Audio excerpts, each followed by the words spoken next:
Part 1. The Death of Conventional Romance. Welcome to Shadow Psychology. You stand at the edge of a revelation that will forever transform your understanding of love and relationships. For centuries, society has fed us the same fairy tales about romance, that love means losing yourself in another, that jealousy is a sign of passion, that compromise is the highest virtue. Today, we initiate a dangerous rebellion against these inherited lies. Through Nietzsche's radical philosophy, we will dismantle the very foundations of conventional romance and expose what he would call the slave morality embedded in modern relationships. What if everything you've been taught about love is designed to keep you weak and dependent? Nietzsche recognized that traditional relationships often become what he termed herd morality applied to intimacy, where two people seek safety and mutual limitation rather than growth through shared ambition.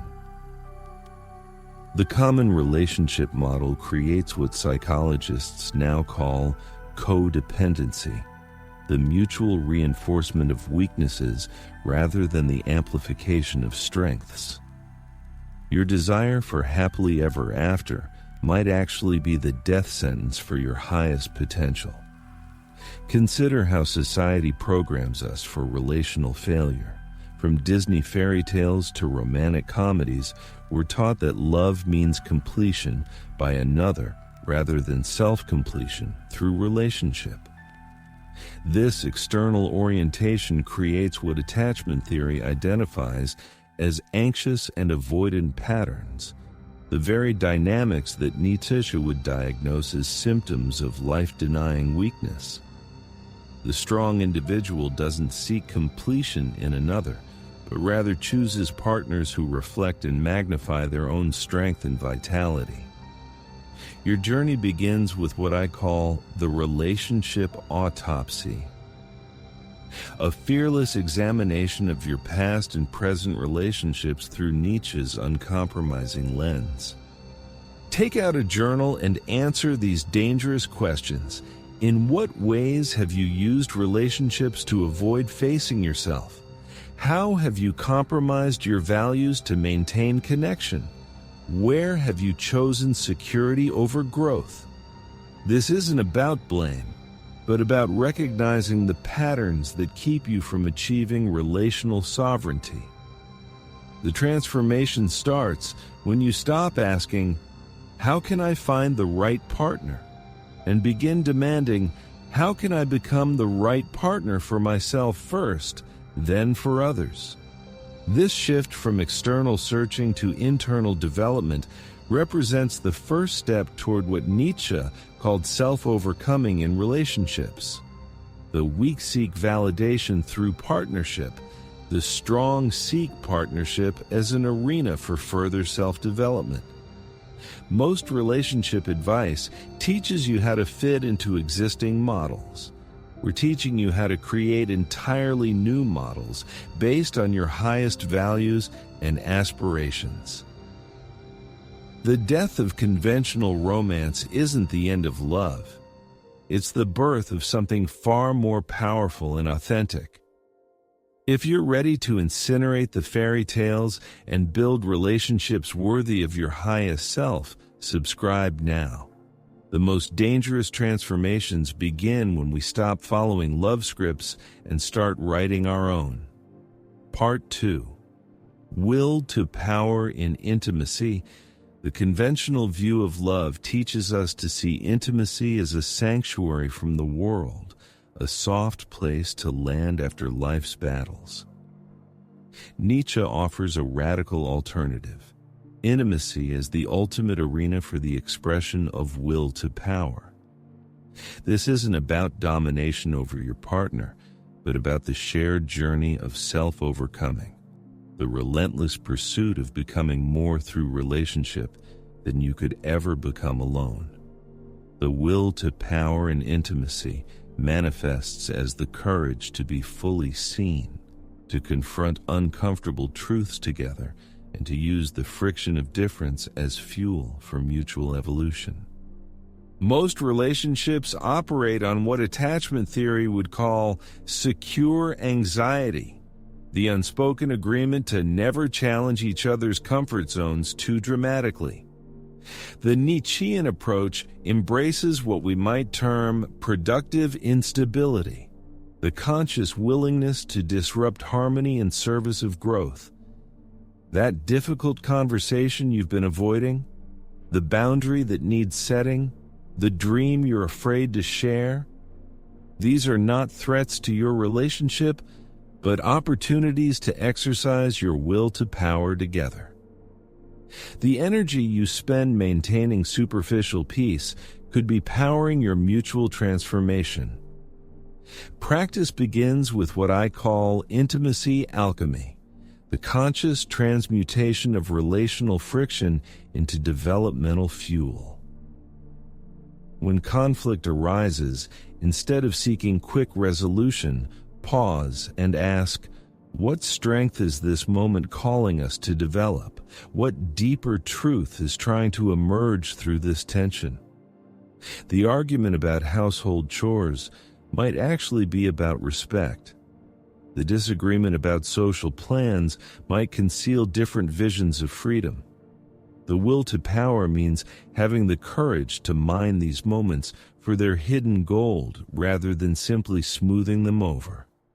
The ultimate expression of will to power and intimacy is co-creation, the joint pursuit of projects, values, and meanings that transcend your individual selves. Look at the most powerful creative partnerships throughout history: Simone de Beauvoir and Jean-Paul Sartre, Virginia and Leonard Woolf, Frida Kahlo and Diego Rivera. Their relationships weren't peaceful sanctuaries, but turbulent crucibles where art and philosophy were forged. Your relationship doesn't need less passion, but more purpose, a shared why that makes the inevitable how worthwhile. The weak relationship seeks comfort above all else. The strong relationship understands that the greatest comfort comes from knowing you're growing together toward your highest possibilities. Your will to power is waiting to be unleashed not in spite of your relationship, but through it. The transformation continues as we move from passive partnership to active co-creation, from avoiding conflict to leveraging it, from seeking safety to pursuing significance. Part 3: Amor, Fati, and Love Relationships. In the realm of intimate relationships, Nietzsche's concept of Amor Fati, the unconditional love of one's fate, manifests as the profound acceptance of your partner's entire being and indeed the relationship itself, with all its imperfections, challenges, and unexpected turns. This is not passive resignation, but an active, willed embrace of the complete narrative you are co-authoring.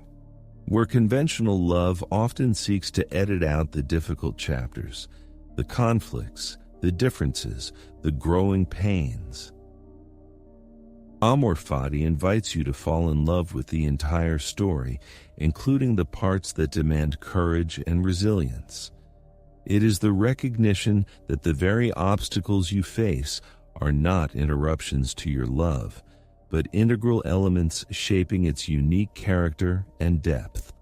Modern relationships often suffer from what psychologists term the idealization-disillusionment cycle, where partners initially project fantasies onto each other only to withdraw love when reality intrudes.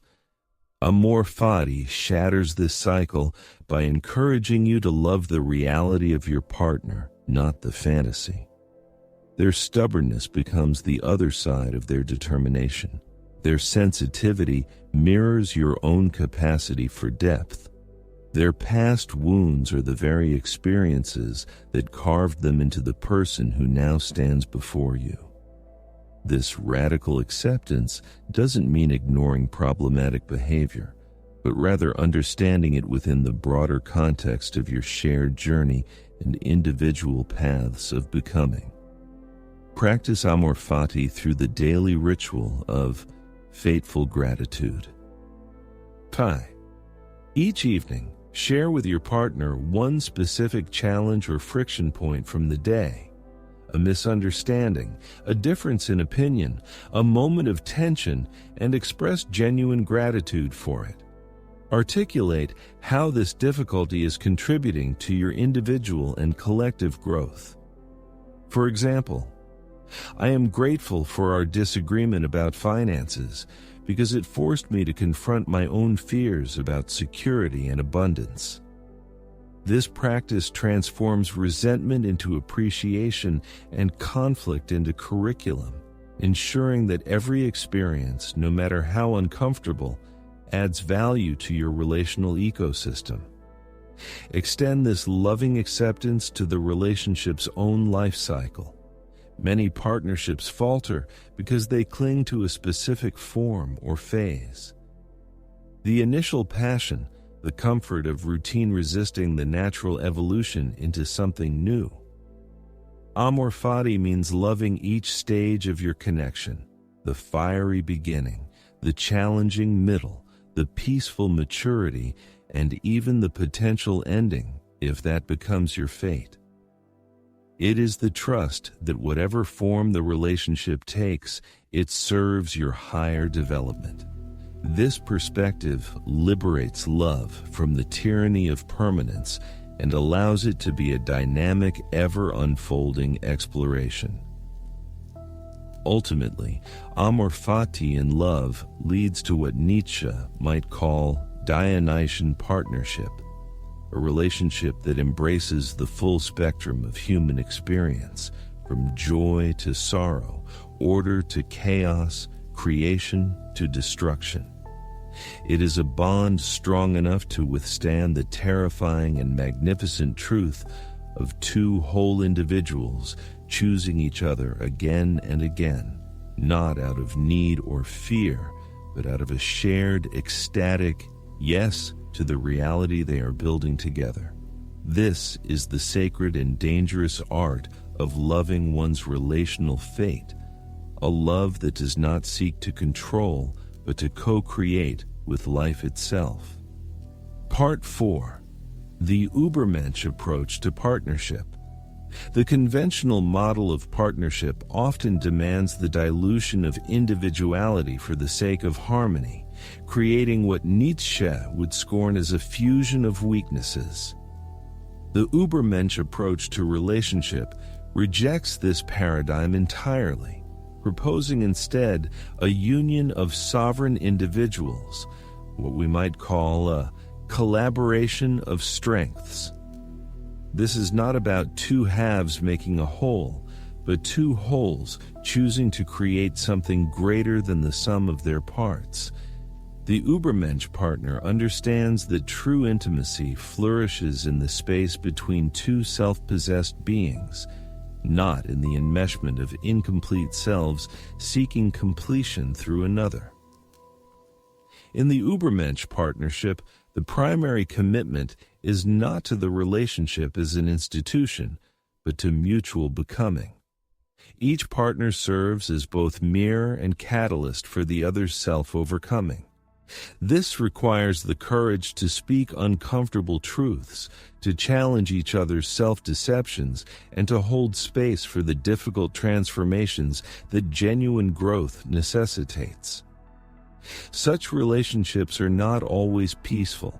They are often dynamic, charged with the creative tension that arises when two evolving consciousnesses refuse to settle for mediocrity, either in themselves or in each other. The goal is not to make each other happy in a superficial sense, but to compel each other toward a more profound engagement with life. Practical application of this philosophy involves a radical rethinking of daily relational dynamics. It means replacing the common question, "What do I need from my partner?" with the more demanding, "What can I invite my partner to become? And what is she inviting me to become?" It transforms conflict from something to be resolved into a dialogue to be explored for its hidden potential.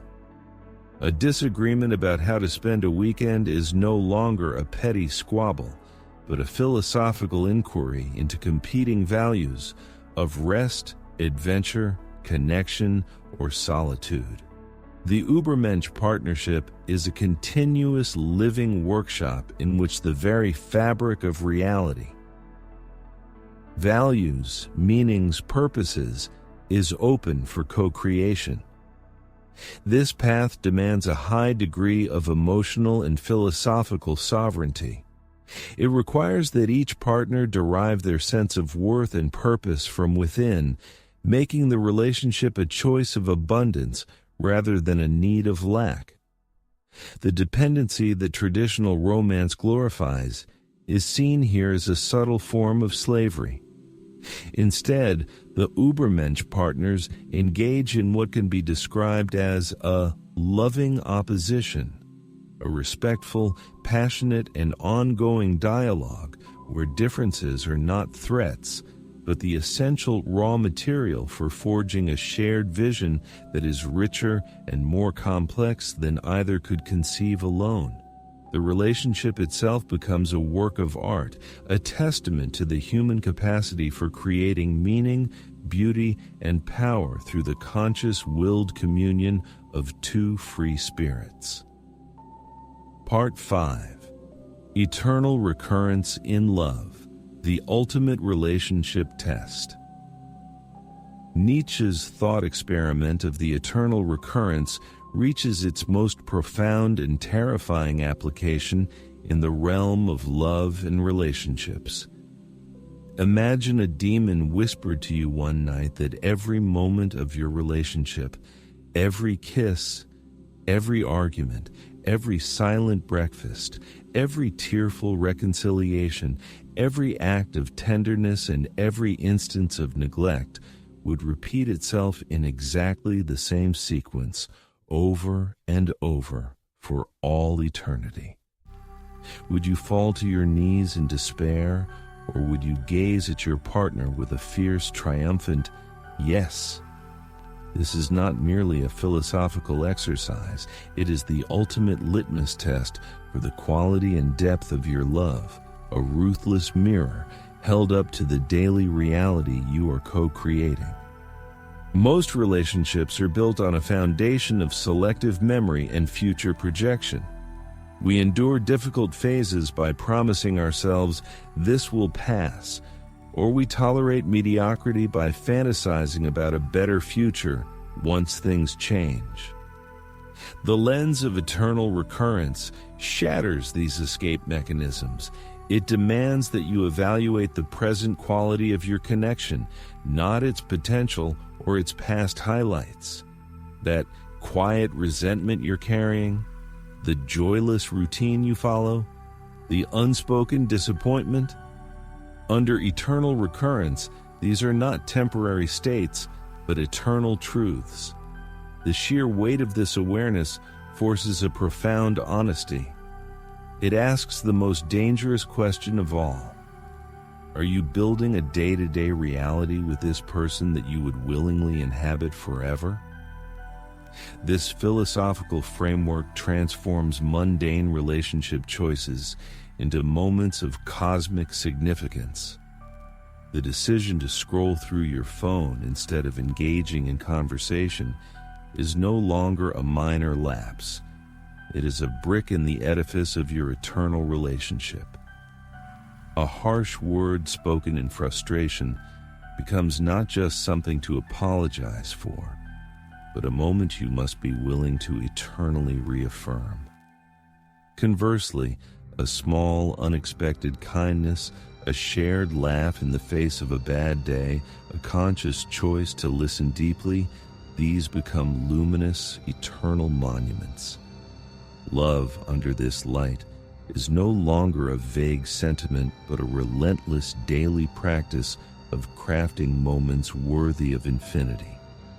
The practice of eternal recurrence in love culminates in what can be called sacred immediacy, the art of infusing every single interaction with the weight and presence of eternity.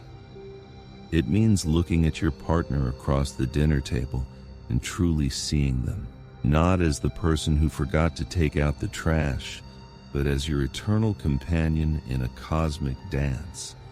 It transforms patience from passive waiting into an active, chosen virtue. It transmutes forgiveness from mere absolution into a conscious act of weaving a flaw into the beautiful, complex tapestry of your shared fate. This is the highest form of Amor Fati applied to another human being, loving them not in spite of their imperfections, but in a way that their entire story, as it is and as it unfolds, becomes indispensable to your own. Therefore, the ultimate goal of a Nietzschean relationship is not happiness, nor is it stability or even longevity. The goal is to create a shared existence so rich, so truthful, so intensely alive, and so aligned with your highest individual and collective values that the prospect of its eternal return becomes a source of ecstatic joy, not existential dread. It is to love in such a way that if the universe offered you 1,000 lives, you would choose this same person, this same path, every single time. This is the final and most dangerous transmutation, turning the lead of fleeting, mundane relationship struggles into the gold of a timeless, willed, and triumphant love.